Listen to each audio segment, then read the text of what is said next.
ni matukio ambayo yatakuja kutokea. Kupatwa kwa jua na mwezi tusijifakharishe tukaona ni maajabu, baada ya watu kurudi kumuomba Allah, kufanya istighfar.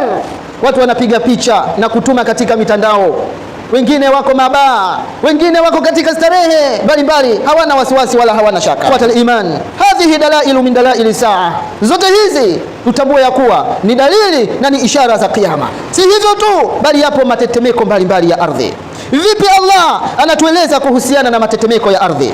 Ilikuwaje kwa wale ambao waliowahi kugangamia kutokana na matetemeko ya ardhi? Lakini ni kipi kilichotokea baada ya maangamizo juu ya wale ambao waliowahi kupatwa na matetemeko ya ardhi au kuangamia kutokana na matetemeko ya ardhi? Ikiwa sisi tunafurahi, tunaona ni fahari tu. Qur'ani tukufu imezungumzia matetemeko ya ardhi kama ishara ya uwezo wa Allah subhanahu wa ta'ala, ikiwa inaelezea pia kuwa ni adhabu wale ambao waliokufuru na kumuasi Allah subhanahu wa ta'ala. Lakini ni ishara pia Allah subhanahu wa ta'ala anatukumbusha sisi kuikumbuka siku ya kiyama.